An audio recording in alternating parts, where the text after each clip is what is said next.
malam ini kita hidup dalam selesa, makan tanpa risau, tidur tanpa lapar, bangun pagi dengan rasa aman. Namun di luar sana, ada insan yang bangun dengan perut kosong, menyambut hari dengan air mata yang ditahan, dan doa yang tidak pernah putus. Mereka bukan malas, mereka bukan meminta-minta, mereka hanya diuji dengan kehidupan yang lebih berat daripada kita. Allah tidak bertanya berapa banyak harta yang kita miliki, tetapi Allah bertanya berapa banyak yang kita sanggup lepaskan. Kerana Dia, Allah berfirman, kamu tidak akan mencapai kebajikan yang sempurna sehingga kamu menginfakkan sebahagian harta yang kamu cintai. Bukan harta yang sudah rosak, bukan harta yang tidak kita gunakan, tetapi harta yang masih kita sayang, yang masih kita perlukan, yang masih berat untuk dilepaskan. Disitulah keikhlasan diuji. Rasulullah bersabda, sedekah yang paling utama ialah sedekah daripada orang yang hartanya sedikit, bukan kerana jumlahnya besar, tetapi kerana pengorbanannya ikhlas. Fakir miskin bukan beban, mereka adalah amanah. Mereka adalah pintu rahmat yang Allah buka di hadapan kita. Allah memuji orang beriman yang pemberi makanan yang mereka sukai, kepada orang miskin, kepada anak yatim, kepada mereka yang memerlukan. Mereka memberi bukan kerana ingin dipuji, bukan kerana ingin dikenang, tetapi kerana takut jika harta itu menjadi saksi yang memberatkan mereka di akhirat.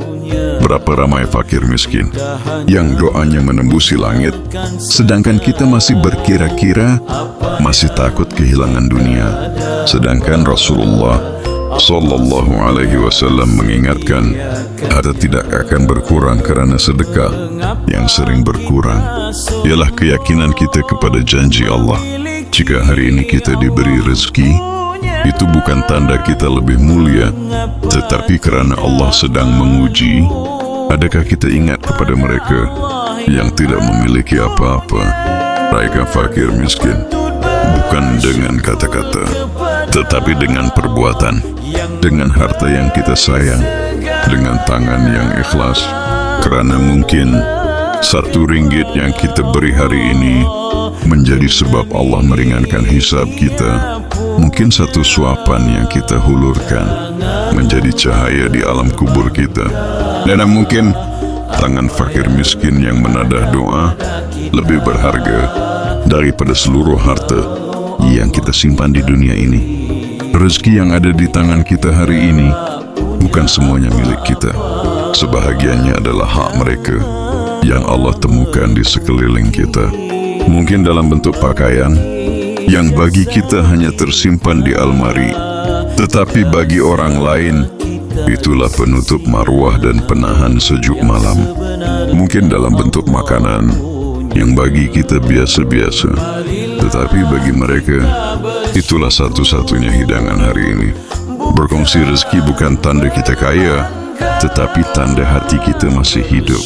Kerana orang beriman, apabila melihat nikmat di tangan mereka, mereka teringat orang lain, bukan hanya diri sendiri.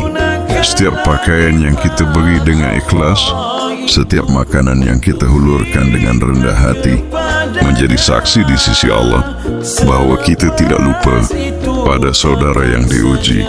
Dan jangan kita rasa rugi, kerana apa yang kita lepaskan di dunia akan menunggu kita di akhirat dalam bentuk yang jauh lebih indah.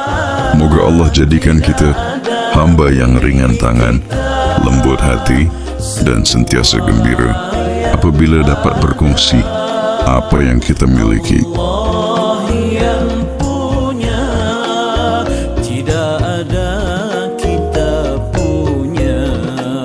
Kita hanya mengusahakan saja apa yang kita dapat. Allah sudah sediakannya.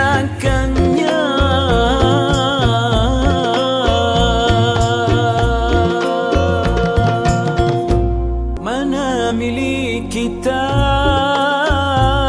tidak ada milik kita.